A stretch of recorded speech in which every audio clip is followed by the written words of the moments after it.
Okay,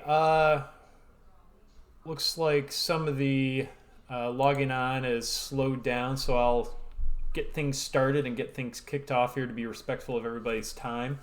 Most of you know me. Again, I just want to introduce myself. My name is Shane Byes. I work with the MDAO on the board, help kind of send out some messages, run a few things. I'm going to go through a few nuts and bolts here, a couple updates.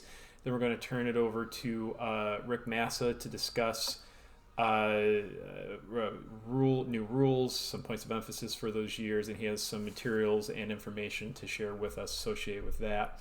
And before that, we're going to let Bob and Gary share a couple items that they need to. Before I go into all that, though, Jim Dorman reminded me, and I appreciate him doing so. I just want to give everybody an opportunity to just kind of pause for a moment. This pandemic has affected all of us in any number of ways,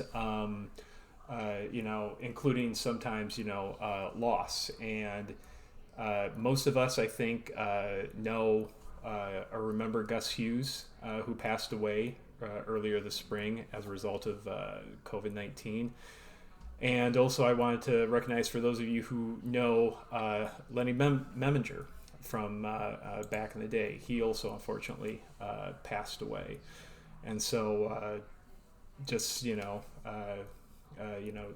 keep them and their families in your mind as we go forward. And season is jacked up right now. I'm going to be perfectly honest with you about that. But that kind of helps keep all this other stuff in perspective.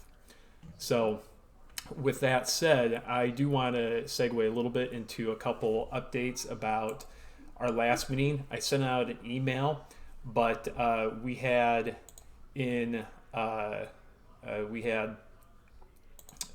shared a couple of things that we were going to share again, and you can't see it on my screen, but I'll just talk about it. There's a question about in overtime. If there's a coin flip and you have to do a coin flip, is there a particular mechanic that you have to utilize with that? We asked Brent, and there's no specific mechanic. If you flip the coin, you catch it, and you slap and you put it on the back of your hand, that's fine. If you flip it, catch it, and just open your hand, that's fine too. Again, we really recommend that you have the visiting coach call out heads or tails. You say what the call is out loud, and it's even good practice to let them know that I'm going to catch it and just open my palm, or I'm going to catch it and slap it on the back of their hand, so they know what to expect when you're kind of going through those mechanics. But whatever you're comfortable doing, if you're the person having to flip the coin, do what's comfortable. Locker rooms and showers. Schools are expected to provide locker rooms and showers and a meeting area. That being said, schools, like all of us, are kind of struggling with the pandemic and how they're handling a lot of these logistics. So if you have a need to change and you're not coming dressed and you're not sure if you're going to have a place and you really need a place, you can reach out to your point of contact at the school ahead of time. And then finally, there was some question about a face mask versus a face shield. Again, for a reminder, a face mask is a tight-fitting cloth that fits over your nose and your mouth, and a face shield is a hard plastic, like a welder's face mask or something that's see-through. We asked Brent and we asked MHSAA, and they said that to their knowledge and their interpretation is that either one is acceptable. So if you're going to be somebody who's going to use a face shield and have a whistle underneath, that's okay. Or if you're going to have a face mask, an electronic whistle, or some kind of a gaiter that's cloth covered, and you're going to use a regular whistle underneath that, any of those are okay. The point is cover up your nose and your mouth for that. And the other brief update as far as logistics go is we heard that they might extend some of the due dates for some of the items. They're going to be discussing that tomorrow and the next few days, but they might not. So I'm actually very quickly, just for everybody's benefit, I'm going to share my screen here. And I have up an email we sent out, just list the items that you have to go through. First and foremost is be a member in a good standing with some association, some approved association, whether that's us, TCEOA, or whoever else, or SMOA. Just need to get a member in good standing with one of them. For us, if you sent in your dues and your form, and maybe you wrote a check and it's been cashed, rest assured we are going to be updating that MIGS. You can go and check up that updated at the MHSAA webpage. Just admitting all. You can go ahead and check that after in the evening on Wednesday or Thursday morning, and we plan to try to have those updated. So if you pay your dues and you think you should be a member in good standing, and come Thursday afternoon you're not a member in good standing with us, you can send us an email, say, hey, can you look into this for us? And that's just our email at MetroDetroitAthleticOfficials.com. That's it's long, but it's easy to remember, and that's at Gmail. The rules meeting, that's the online one. Again, you got to log on to the MHSAA page. Do that by December 10th. Again, right now, we haven't heard that that's going to be extended, but it's 15, 20 minutes or something, I think. Just do it. Get it done. It's not that long. It's a little strange submitting a season schedule by tomorrow. And we know that even mine and everyone else's schedules are all changing right now. So if you have some games, enter them into the online system. You don't type it into a Word document or a PDF anymore and scan an email or fax that. You just go onto the MHSAA page, log in under official services, and you type in each game one at a time. If you have games, log them in now. If they get deleted, you can go in and delete them later and update that schedule as necessary. The exam, that is also due Thursday, December 10th, just like the rules meeting. We are going to have a meeting right now scheduled to be held next Monday where we're going to go over some of the questions. Try to log in if you can. We're going to try something a little interactive and online, and we're going to see how that works out. But we're going to hit up some of the questions that might have tripped up a few people, and we're going to hopefully get that to you, and then you can submit those answers before Thursday. And availability and conflicts, this is the easiest one. If you forget to do this one, by default, you're available on all tournament dates. So if you know you're going to be available on all tournament dates, just don't do nothing. You don't have to click submit. You can just leave it blank. So I'm going to stop sharing my screen now. And those were a few just quick and brief updated reminders. Right now, I'm going to kick it over to Gary. He has some comments about the schedule and keeping your arbiter up to date, I'm sure. And if you haven't yet, typing your name into the chat box for attendance purposes. So, Gary, take it away. All right. Thanks, Shane. Hey, good evening, everybody. Good to see some of your faces. Basically, just want to bring you up to speed on what's going on with the schedules for the MAC. I have no new updates from the MHSAA. Every time it seems like I talk to a couple of officials, hey, what are you hearing from the MHSAA? The only thing I'm hearing is the same thing everybody else is. Plan on going forward on January 4th. If something changes, they'll let us know.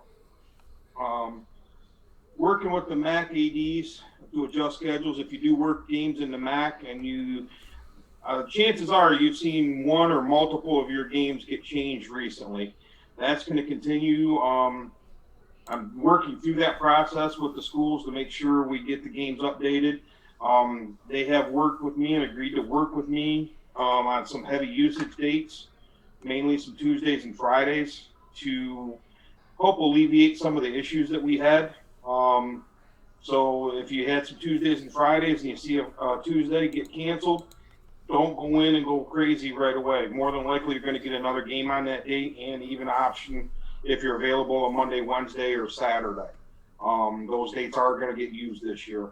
And I appreciate the ADs working with me on that. It just makes it easier on all of us as we fight through this. The last thing I have is if you do get TBAs or TBD assignments in late February from me, accept the games, please.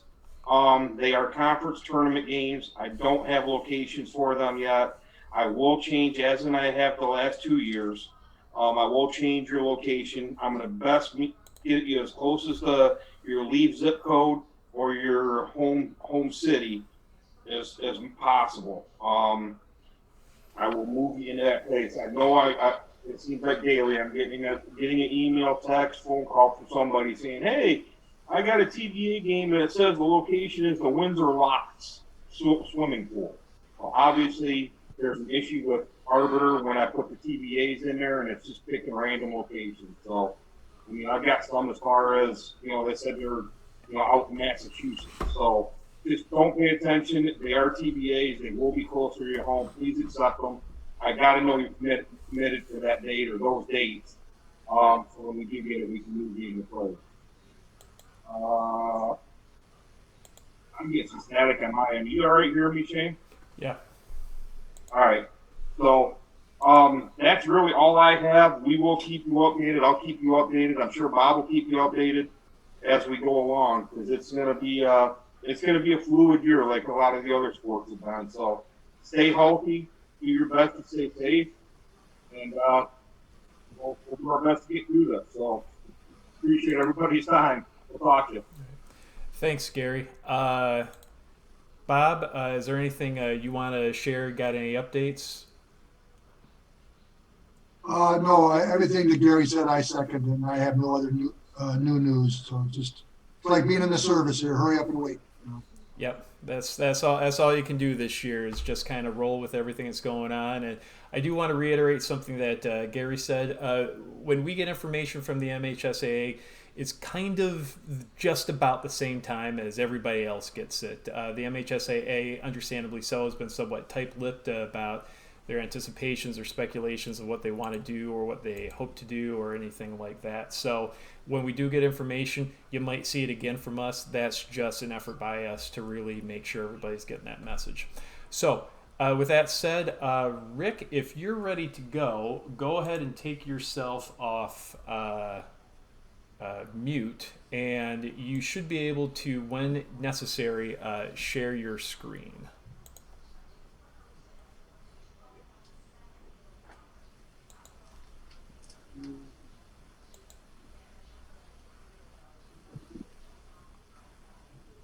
Are we seeing that?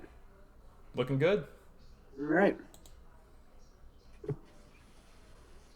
Guys, what I'm going to be doing tonight is just a general overview of the rule changes, which were just insignificant and more administrative than anything.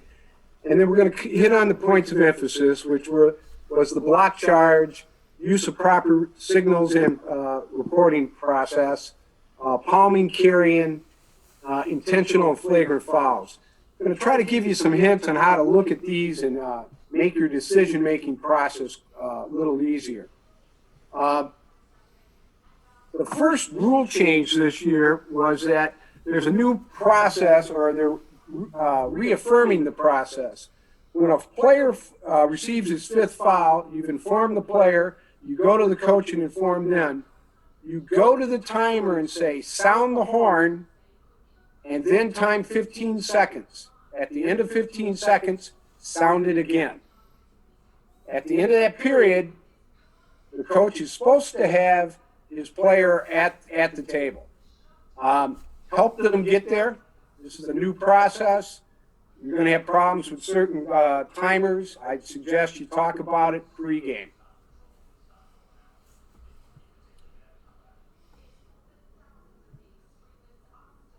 The only exception to this 15 seconds is if the coach has been called onto the court to attend to an injured player. The whole point of this is to avoid the gamesmanship where they try to buy an extra timeout during this period of time. Okay, here's a good one. You've tossed the coach. No other school personnel, no assistant coaches are available to take over. The game will be forfeited. If the team's ahead, that's the score. If they're team, it's non-offending team is behind, the final score would be 2-0.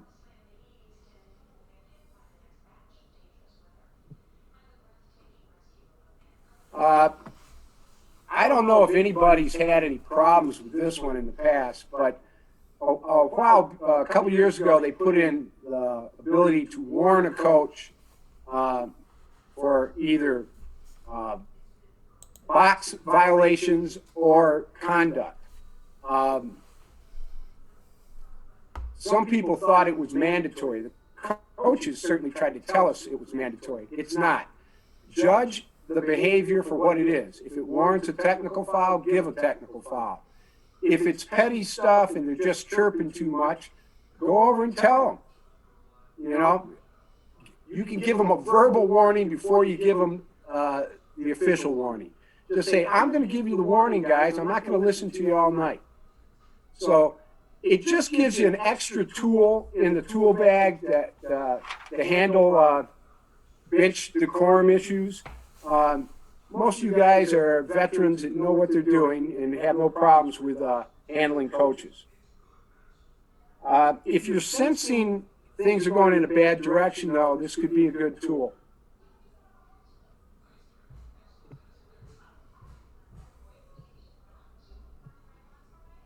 We're going to go through these or skip through them.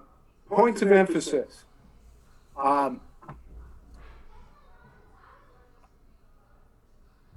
The black charge foul has been a point of emphasis numerous times over the past 15, 20 years.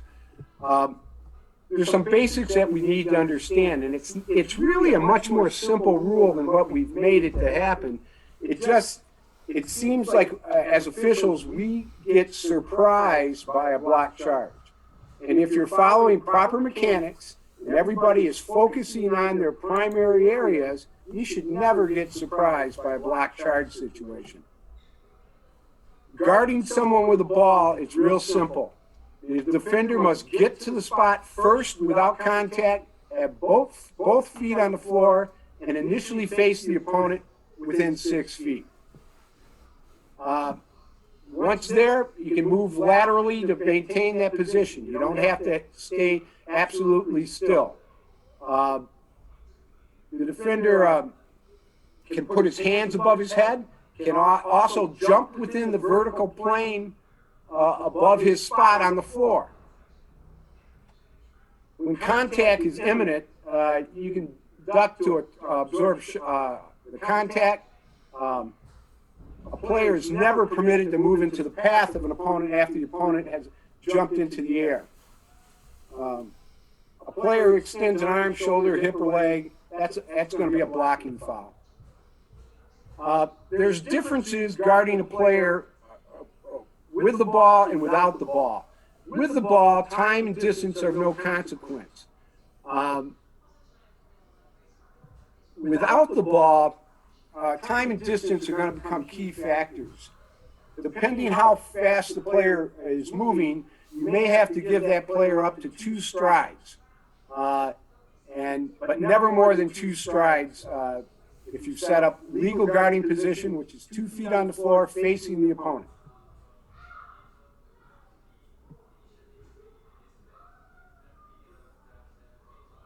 Let's go to some video here about the block charges.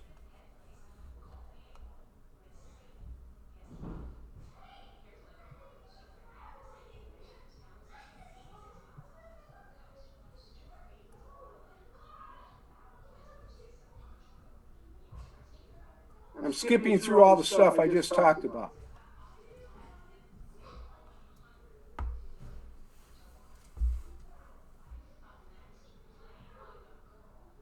More video. There you go.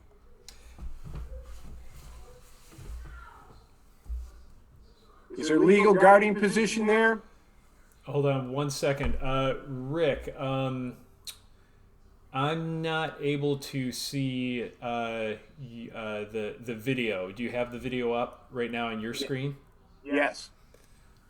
It says I'm screen sharing. Okay. Jim Dorman, can you are you seeing the video? Yeah. Can you go back to your PowerPoint and minimize that? I wonder if that will help.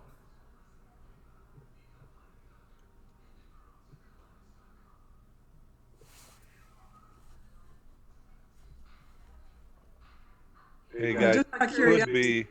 Rick, did you stop your share for your first for the PowerPoint? I did not. I did not. Yeah, he's Okay. still showing us sharing. Okay. Now we're going to, Go back and try to share again. yes.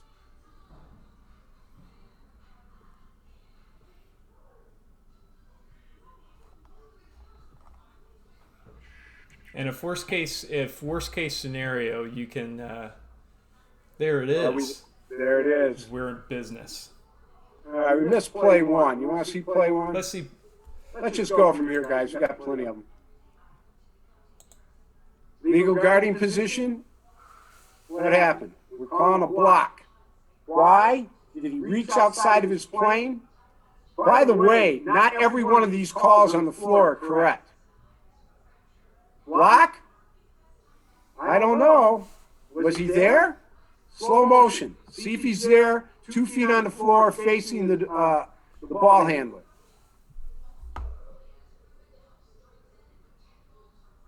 Ooh, looks like he's there. You still got a block. I think that could have been called charge very easily. Here we go. What do we got? Coach thinks it's a block. Okay, got double whistles. Good job. They got together, sold it down. Hey, Rick, this is Shane. So actually, on this one, all three of them had a whistle. Talk through mechanically where the ball's coming from and where it's going and where the contact is, and who should maybe be the primary to take that. Well, in this situation, the drive was out of the trail into the lane. I can see the double whistle with the lead and the trail, since the lead is going to be looking at the defender. Center official, maybe that's a little bit of a reach because it was on the other half of the lane. Regardless, if you got input, you should come talk. They got together, the two primary guys. I'm okay with that. But who was watching off ball? Okay.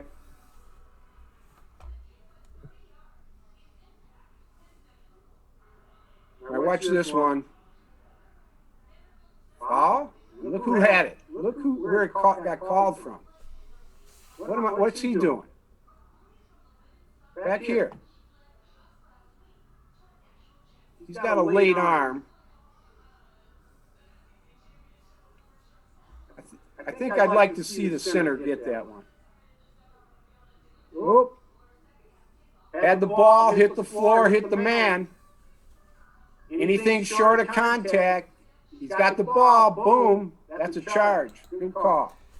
Hey, real quick, again, I'm just going to ask you to point out mechanically that lead official didn't call it from across the lane. He had rotated over across the lane to be in better position so that by the time the contact happened, he was there right on top of it. Correct. Does he get a fist in the air? Yep, he does. I'm okay with the mechanic. Player control, though, I would say.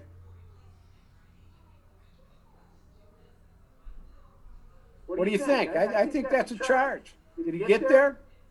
2 feet on the floor, facing the opponent.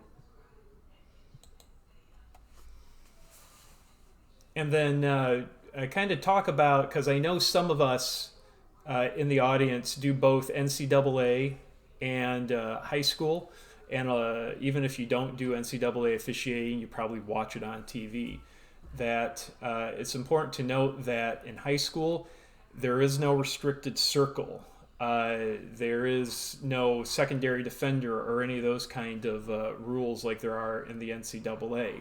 And to Rick's point earlier on, this is something that in the high school level we make it a little more complicated than it is.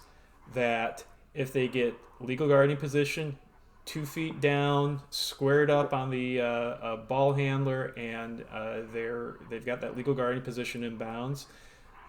That's really the only criteria that you're judging it on before the ball handler jumps up into the air. Yeah, when we got more time, we'll talk philosophy about a kid setting up underneath the basket. But if it's anywhere on the floor, the guy can take a charge in high school rules. Anywhere on the floor. Let's watch this one. This is play going to the basket. Legal guarding position. Looks like it charged. We had a double whistle there, though, and my center sold it before. What if this guy had a block? Look at this. He's selling it. That's too early. When you have a double whistle, you've got to get eye contact. I'm okay with this one. Was it outside of his frame? Did he reach? Yeah, I think so. I think he reached out. We're going to call that a block. He was there legally, but he reached outside of his frame. Watch this one. Ooh.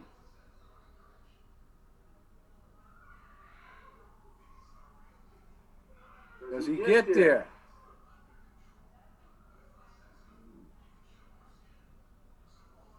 I don't know. Looks like he gets there, guys. Looks like that's a charge.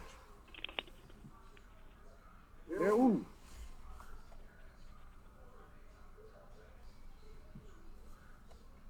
Rick, can you digress back to that one, the play before this, number 4 here? Yeah.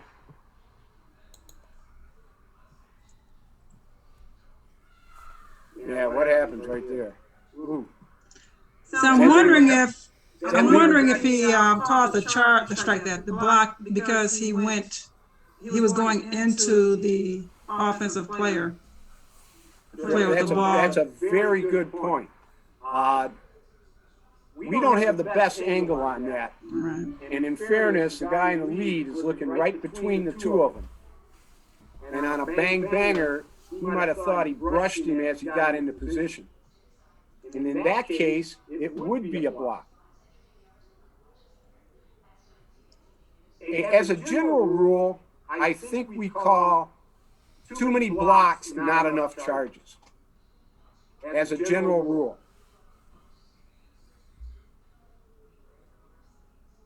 Boom.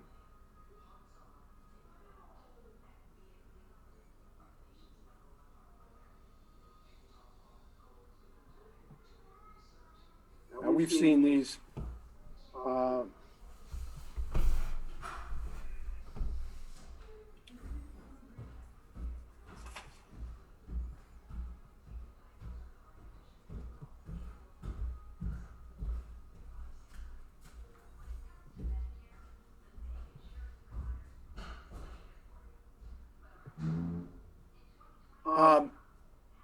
One of the points of emphasis this year is to use proper signals and to make sure we're getting to the reporting area.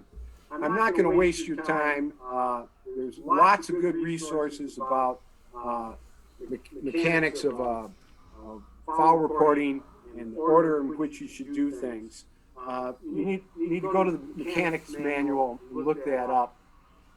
The point I'd like to make this year especially, our communication with the table is going to be critical because there's going to be fewer people at the table. Mistakes are more likely to happen, so we want to make sure we get good eye contact and some type of affirmation from the official scorer that they understood what we were saying.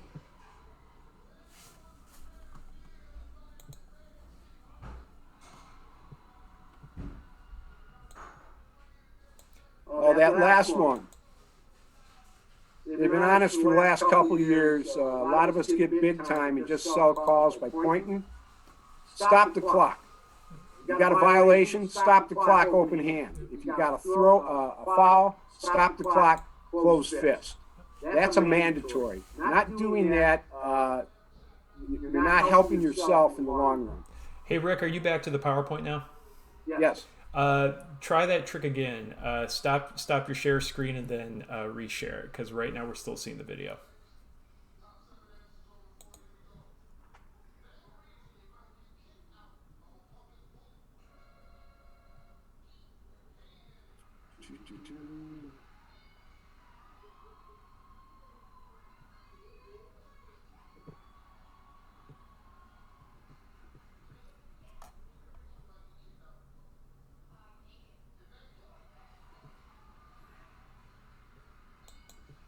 And while you're doing that, I'm going to remind everybody, to your point about the good communication with the table, is that there's only going to be one scorekeeper and at the table. There's not going to be a home and a visitor. So it's going to be imperative that we make sure that we have clear communication with that table.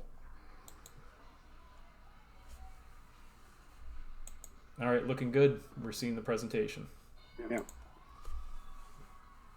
You're going to see there's the foul reporting area. Try to get to a corner of that, basically top of the free throw lane, closest to the table.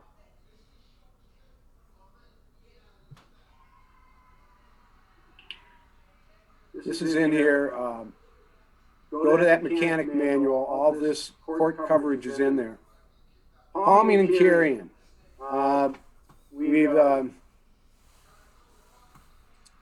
I don't know if it's increased any in recent years, but it's certainly something we have to stay on top of. If we don't call it, they'll do it.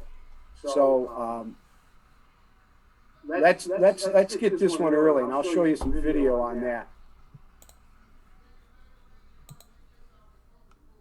Anything more than a handshake. So if your hand is more than 90 degrees to the floor, you're suspect.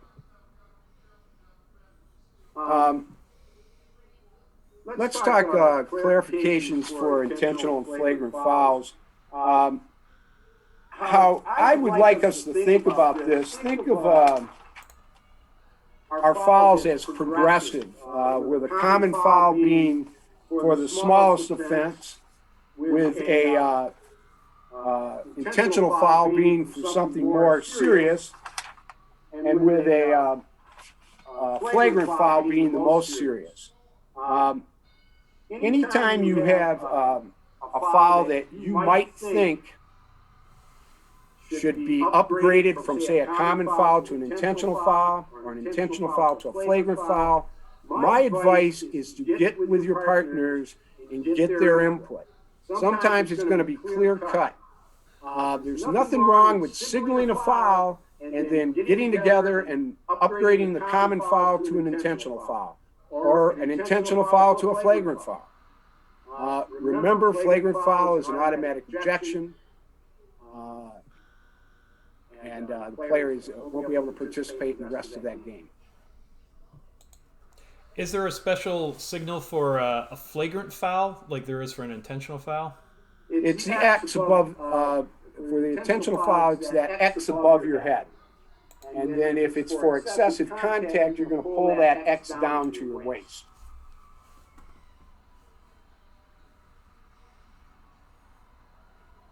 Now, flagrant foul involves things that are typically non-basketball.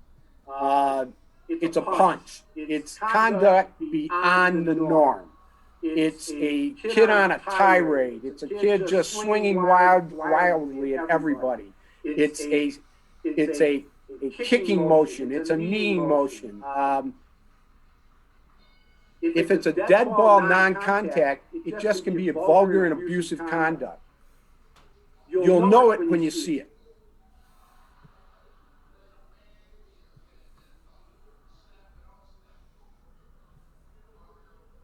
Yeah, I got it. How are we doing time-wise, Shane? 7:05. We're doing good. Okay, I have a few more videos that I'll cover here. And while Rick is pulling those up and sharing his screen again, if somebody does have questions as we're going through, feel free to unmute yourself, ask your question, then go back on mute just to make sure we prevent the background noise. Or if you don't want to do that, go ahead, type it into the chat box, and I'll be keeping an eye on the chat.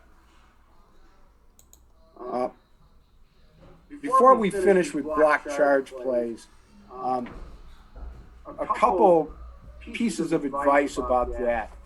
One, I stated that we don't call enough of them. The key to calling block charges is refereeing the defense. Does the defense establish legal guarding position? That's why it's so important for the lead to be aware off ball of those potential defenders that are going to step in when there's a drive to the basket. So always be watching that. The other thing is, when I was first coming up, one of the things they told us about about calling charges, call them early. They'll pull up and take jumpers eventually. And the other good thing about calling them early, the charges are at the opposite end of the bench. So the coach doesn't have a great look at it. So use that as you can. We've got some I see. Here's carrying situations. You got a video pulled up, Rick? What's that? Are you pulling up a video right now? Yeah. All Is it right. not coming across? No, you got to reshare your screen. Reshare. And while you're doing that, there's a comment in the chat box that says, "I don't see quote unquote palming or quote unquote carry in the rule book," and that's a good question, and I might have Absolutely. to look that up a little bit more myself as far as the definition and such, or maybe you can comment on that right now. It's all included in the dribble rule. In a sense, what you're doing is picking the ball up and dribbling a second time. So you'll see in these examples just that. Here's one with a change of direction.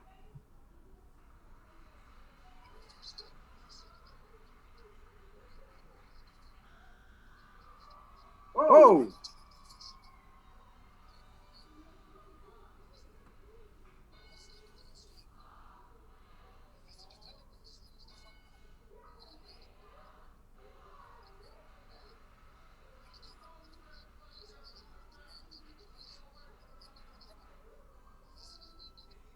Somebody still has the Wheel of Fortune on that still hasn't muted their phone.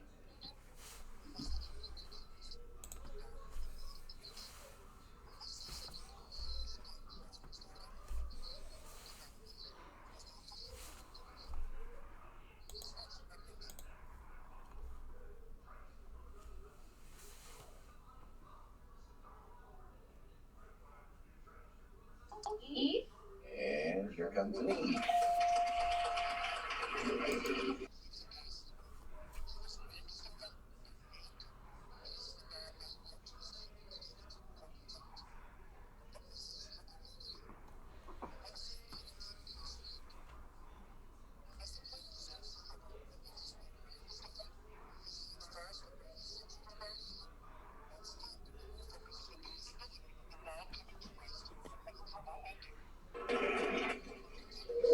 Not traveling if you don't call it.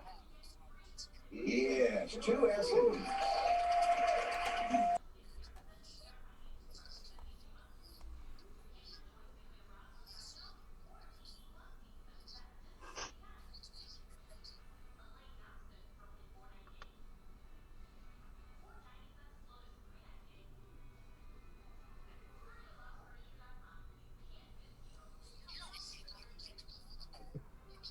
On that last play, whose call was that in the corner? It was the Trails.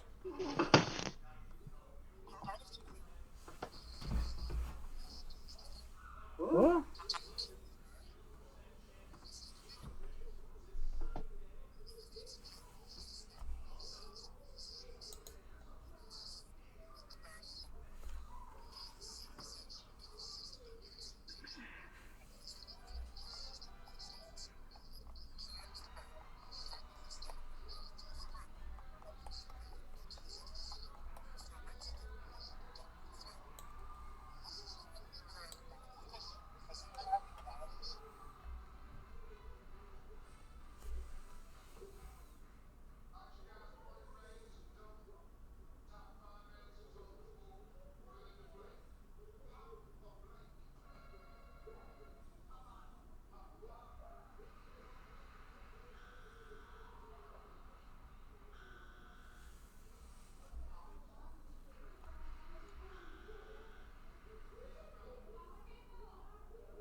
Is your video rolling, Rick?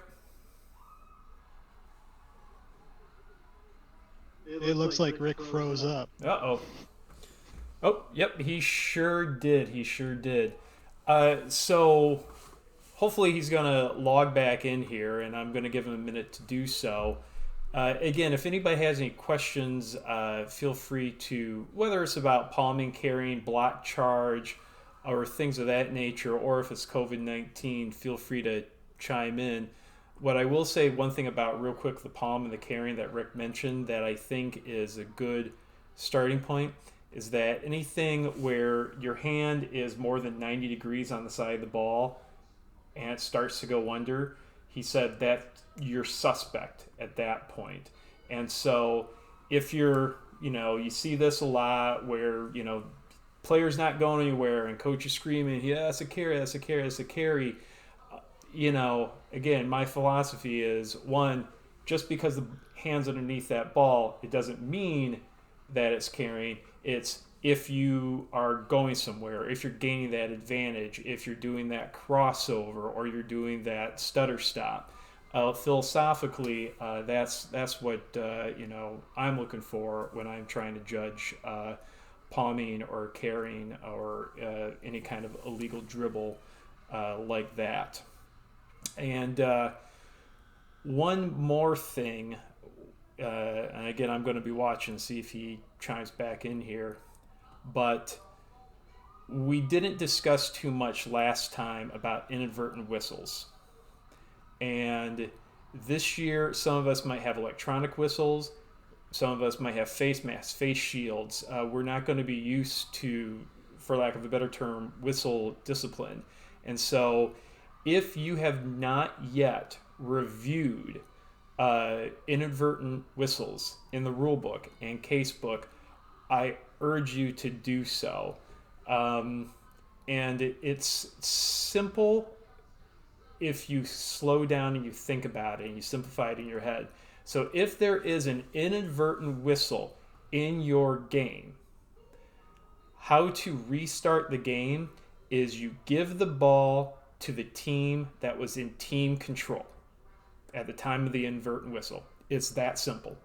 And if there was no team control at the time of the inadvertent whistle, you go to the alternating possession arrow. That's it.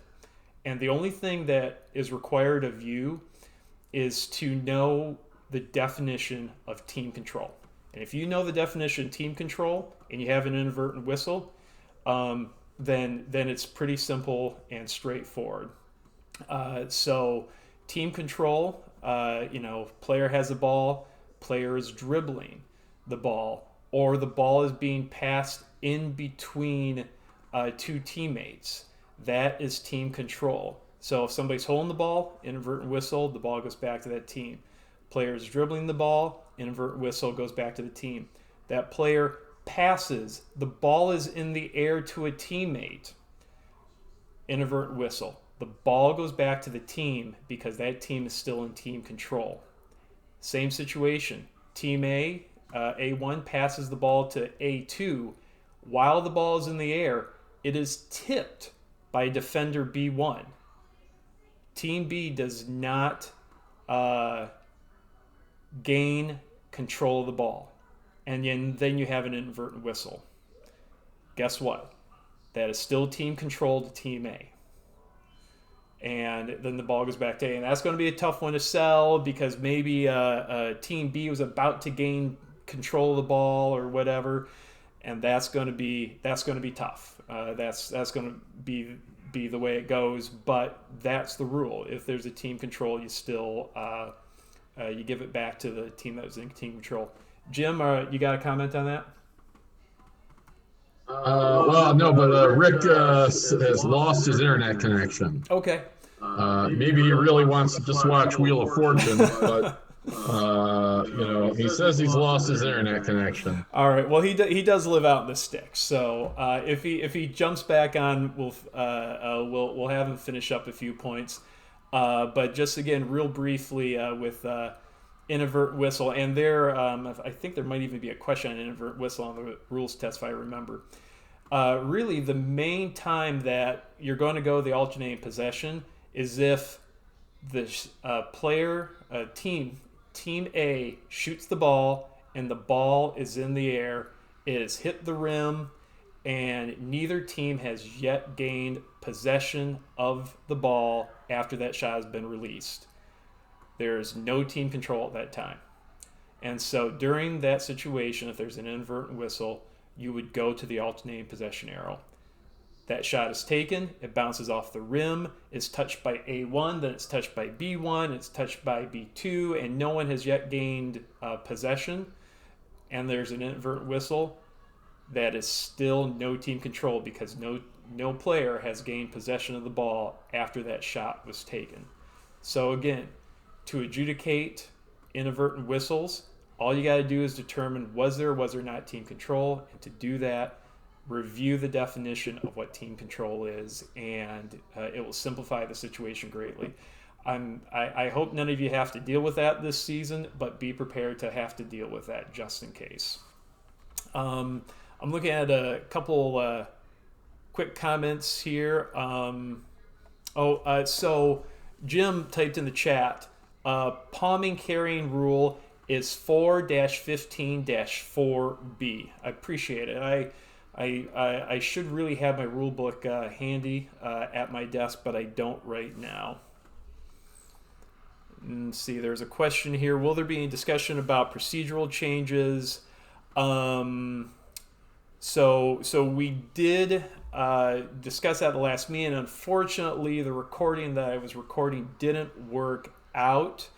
We have a link to that document, but the main difference is, again, if you're going to handle the ball, make that decision as a crew about whether or not you're going to handle the ball or not handle the ball on free throws or out of bounds. The hardest situation, and again, Jim Dorman and Rick and myself, we talked about this. If the player already has the ball and you're doing a no-touch mechanic, the thrower in, give him the ball and let him know that, hey, I'm going to walk away and I'm going to blow my whistle, or I'm going to say go, or you're going to give some auditory signal to that player that as soon as I say the go or give a quick tweet of the whistle, that is when you can play.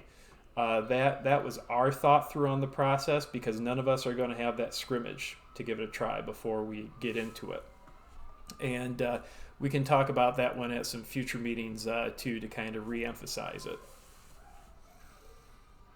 And then Tia says, to expand palming carrying rule 415-4 is when the dribble ends, and rule 9.5 says a player should not dribble a second time after the dribble ends. So to Rick's point, is that it's basically, philosophically, it's you've ended that dribble and then you're dribbling again. So in many ways, it's almost like it's a very specific kind of double dribble, illegal dribble kind of situation. Right now, does anybody have any questions or anything else on the points of emphasis, block charge, or anything else? Shane, this is Nicole Randolph. Hey, Nicole. I did some games in the preseason for girls, and a couple games I worked with the no touch mechanic, and something that I've experimented with that actually worked is if the shooter already had the ball, I told the shooter that once the official stepped outside the lane line, then we went on and permitted them to go ahead and shoot the ball. And that's when their 10 seconds would start by the other official. And that's on a free throw, of course. Correct. And that seemed to work pretty well?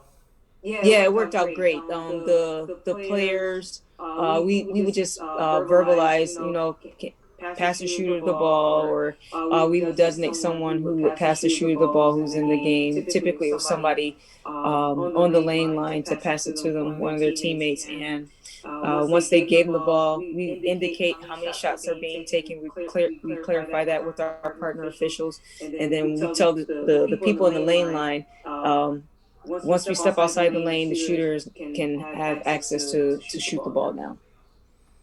All right.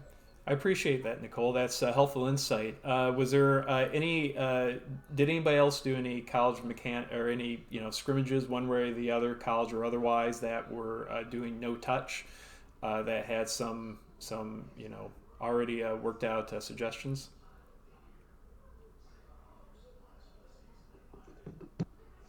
And Shane, I think the important thing, what like Nicole said, is you're just gonna have to verbalize and instruct the players. Basically every free throw, every throw in, when they can begin or when the count starts. Like she said, you can every shot, every free throw when you can shoot after the official leaves the lane. Just so they know when the count will start. And the same thing on a throw in. You just say, all right, wait till I say go, and then step away, go, and then they know your count's starting, and just remind them every time. That's the way you're going to have to do it with a no touch, if you choose to do a no touch. And something, I think back to I did football, and for those who did maybe volleyball, or if there was some other kind of no touch mechanic or something in some other fall sports, at least in football, the players adjusted surprisingly pretty quickly, and that was nice for when you were doing the no touch mechanic. And so I think it's just going to be those first few games in the week until everybody gets used to it, but once you do, hopefully things can go pretty smoothly. So any other questions about anything else about getting ready for the season, or about due dates, or about COVID mechanics, or anything else for right now? Has anyone utilized the handheld whistles, and any comments on how effective or ineffective they may have been? In football, my crew used it the whole time, and with nobody at the game, they're plenty loud.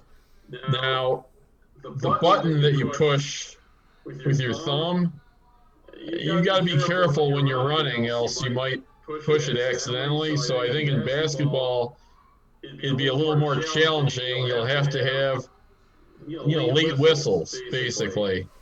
Because you can't, like running with the whistle in your mouth, you're not going to blow it. But when you're running, if your thumb is on the whistle, you could have some inadvertent whistles. Now, I've screwed around with certain masks where I can actually just fit the whistle underneath the mask, on its lanyard and blow it.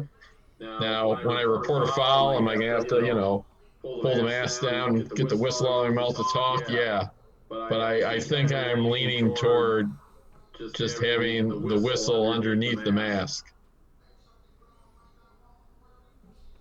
I've used it a lot as well too, in both football and basketball. One of the things that's helped me a lot is I've reverted to putting the hand whistle in my recessive hand instead of my dominant hand. That way I'm a little bit slower to hit the button, and then I don't use my index finger. I use my middle finger, which again is kind of slows me down as far as hitting the whistle. But that way I know if I want to press the whistle, it has to be a deliberate act.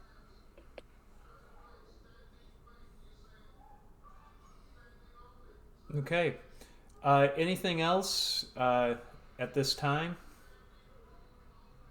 Hey Shane, this is Doug Doyle. I have a question about the no touch mechanics. Yeah. So first I've heard of it. So is the premise that the officiating crew would not touch the ball at all? It would just be the players? Correct. So, for example, this year there will not be a jump ball to start the game. The visiting team at the beginning of the game will just get the ball at the division line out of bounds to start the game. And in all other situations, there's really not going to be a need for you as an official to touch the ball. So if it's out of bounds before the teams go to their huddle, number 5, go grab that ball, put it here. and have them set it at your feet if you're the person where the ball is going to be inbounded. And then when the person who's going to trigger the ball, when they come out of the huddle, tell them to pick it up and don't do anything until I'm ready to go. And during free throws, as Nicole was kind of talking about, you just instruct and have to give very verbal, clear information. Hand the ball to 14, he's shooting free throws, etc. And then again, verbal instructions. When I step out of the lane, that's when your 10 seconds start. Go ahead, do your free throw mechanics in motion. So conceivably, you might not have to touch that basketball at all during the whole game. And then for overtime, to decide who gets the ball at the beginning of an overtime, it's a coin flip. And so much like football, make sure at least one of you three or one of you two, depending upon what level you're doing, has a coin, just in case. You don't want to have to be asking the head coach during the coin flip if they have a coin or something. So, okay, and are all teams aware of this, or is this something that has to be covered in the pregame meeting? Yeah, so I'm sure Bob and Gary can talk to this, but they've talked about it at various school AD meetings. This is in some documentation on the MHSAA website that goes out to schools and coaches and officials. And especially early on, though, I would re-emphasize it. Say, coaches, you have any questions about some of the new COVID-related mechanics? We got together as a crew, and tonight we are deciding to do the no-touch mechanic. So please remind your players X, Y, or Z, and give them a chance to ask any questions. But none of it should come as a surprise to them. Okay, thanks. Yeah. There have been a couple questions and comments in the chat. Okay. I'll address first. The no-touch mechanics are not mandatory. It's optional, but the crew has to make a decision for the game. You can't have one person doing no touch and one person handling the ball. Either the whole crew is going to do no touch, or the whole crew is going to officiate, handling the ball as we have done in the past. And my recommendation would but be, regardless. I was going to say, my recommendation is if one person really feels strongly about doing no touch, everybody do no touch. Don't force that one person who doesn't want to do no touch to do no touch.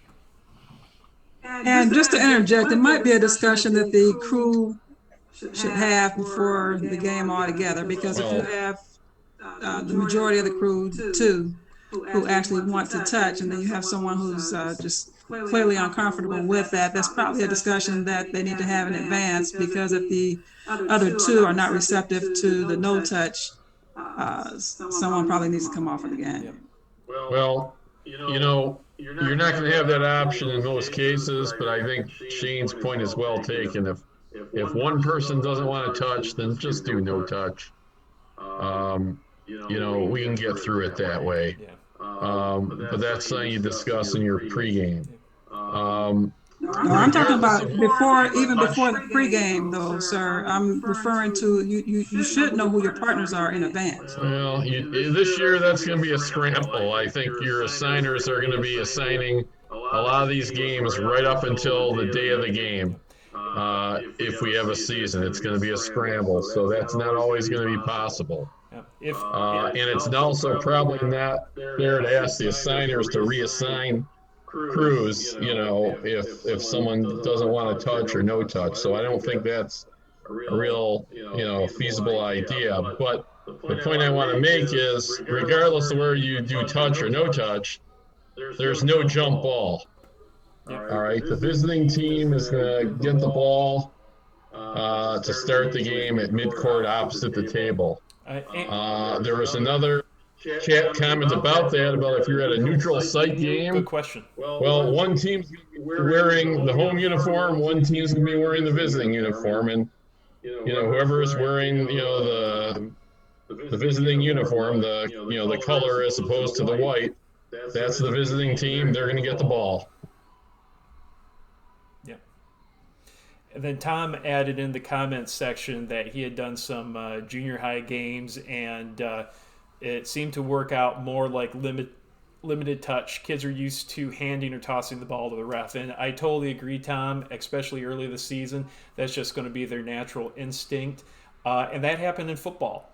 a few times that when you were doing no touch mechanics in the beginning, kids were trying to do the right thing and get the ball to an official, and you just reemphasize it a few times, and after week 1, 2, 3, or however long, teams got used to it. And in fact, if you're doing touch mechanics later on in the season, there were more teams that were not used to that than were teams used to doing the no-touch mechanics. So it's going to be a period of adjustment, certainly early in the season, but I think they're going to get used to it. Hey, Shane? Yep. It's Gary. Hey, if you have any conversations with anybody from the MHSAA, can you ask them if they have a plan for the playoffs, for the tournament? If they're like football, if they're going to say, hey, it's either no touch or whatever. Yeah. I think that would help all of us throughout the season, get the officials and the players accustomed to what to be used. I know. Again, in football, they went that direction. I'm just guessing. My guess is they may end up going that same direction in basketball. I agree. And if they have a plan or if they've discussed that, then we can put that out there. Or hopefully, we can put that out there and let everybody adjust to it before now. Might as well let the players and officials get ready for it if that's what's going to be. Right. I agree. And for those of you who aren't aware, in football, they gave the crews the option to either do touch or no touch together as a crew. But when it came to playoff time, they said every crew, period, dot, you do no touch. So there was some uniformity. And so I agree with Gary that if I had to put money on it, although I've not had any conversation to this point yet, they are likely to just instruct again everybody come March or whenever the tournament is to do no touch. Real quick, somebody commented, with no touch, there's a risk of players inbounding the ball too soon before officials are ready. How do we handle those? Again, good, clear communication. Stand in players' ways, or say, hey, we're not ready yet. Hold the ball. You got to be communicating that. I will tell you when you're ready to go, but don't be in too much of a hurry. Darwin asked, who calls the flip? It's always going to be the visiting coach. Beginning of the game, visiting coach calls the coin flip. Overtime, visiting coach calls the coin flip. You're on a neutral site, whoever's wearing that visiting colored jersey. And then Dante. Hey, Dante. He says, right now, no touch as of now is what he's hearing. So it is probably to our benefit to be practicing and getting in the rhythm of a no-touch mechanic when the season does start up. So some good comments and some good questions. So right now it's 7:34. What our intention is to try to keep these meetings a little shorter and maybe have them more frequently, just because one, you can do that virtually a little more easily than you can asking everybody to come, and with all the changes and all the adjustments we're going to need to make together, we're going to offer up more opportunities throughout the season to come together and share some comments and ask some questions as we go along. Usually they're going to be Monday nights, 6:30. Right now, our next one is scheduled at 6:30 next week, just in case the postseason test due date of December 12th is not extended if it's not extended, we're gonna for sure have our meeting next Monday, and I'll set up a Zoom link meeting again for us to go over about some of those questions, and we can work on that together. If for some reason that gets extended, we'll kind of figure it out and talk about it together. But again, everything else, do it now. Take your rules meeting, work on your MIGs. If you have availability conflicts, fill it out. If you got some games on your schedule, whatever you got, add it into the system. You're going to have to do the rules meeting and all that stuff eventually. You might as well take care of it right now. Jim, I want to give you a chance. Do you got anything else, or I don't see any other comments or questions coming into the chat box? Nope, good? No, I think that's it. Next week we'll do the rules test. Okay. All right, and so that's going to start at 6:30. We might plan to go a little longer just so we can cover a few more questions. I know that might be appreciated by some of us. I am going to ask that everybody look at it now. Just glance at it ahead of time. So if there's any questions that you really want us to ask about, you'll know which ones you want to kind of get an answer on for sure. Not all of them are hard, but there are some that are a little tricky. Yeah, this I think is one of the more practical rules tests you'll see, because when you read the plays, you've probably seen most of them in a game if you've been doing this for 10 years or more. There aren't too many real obscure ones this year. And there's two ways to get to it. The PDF version. One is you go on the MHSAA page, you click officials, and you go to the sport specific page of basketball, and it's going to be down there at the bottom, as well as you go to www.metrodetroitathleticofficials.com, and we have a hyperlink to that PDF form under the basketball tab. And the last thing I say is if you printed it out more than a week ago or 10 days ago, they've edited it somewhat and made some corrections, so you might want to print it again because a few of the questions have been cleaned up. Yeah. And finally, and I do apologize, I just thought of this. I sent an email out a little bit ago about RefQuest.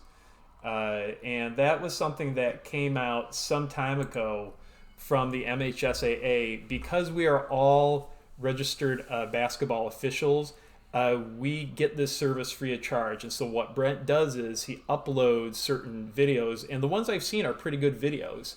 And you can vote on what you think the call is and give commentary on why you think it is that way. And that at a later date, he'll send out an update and you get to see what way everybody voted and what his opinion is on that particular play. Now, the trick is that if you don't yet have an account, and if you didn't sign up for RefQuest back in, I think it was like August or July or something, you need to send an email, and I'll put it in the chat for people. You need to email, his name is Bo Borowski. Bo Borowski. And you need to say, I'm a registered MHSAA official. And that's his email address in the chat box. And he will send you a link to activate your account. And you have like only a couple days to do that. And that's what happened to me. I had to email him because I got to it a week or two late. And at that time, the link had expired. So for those who aren't seeing the chat, it's B as in boy, OROSKIBO. So it's just his last name and his first name, and it's at gmail.com. So that is officially it from me. So sorry about that. Looking, anything else? Okay. Hey, everybody, I really appreciate your time. Again, whenever this season gets started and whatever it's going to look like, just be as ready as we possibly can be. And because you're here, I know you all are dedicated to making it be as successful as possible. So again, thank you very much, and have a good night, everyone. Hey, Shane. Yep. Thanks, Shane. Yep. Yeah, you said the test was due on the 10th, right? Correct. The postseason test is due on December the 10th, Thursday. Okay, I think before you said the 12th. Oh, my apologies. Yes, December the 10th, unless it gets changed. But right now, December the 10th. Right, correct. Yep. That's correct. Thank you. Yep. Shane, you had someone who inquired about PayPal. Oh, okay. Aaron Scott, if you're still on, email me separately about that. We do have an option for that, but just shoot me an email. It's just my name, SHANE, B as in boy, IES, shanebuys@hotmail.com, and I'll work that out with you. So yeah, there is a way to kind of do that. I just got to talk to you offline about it.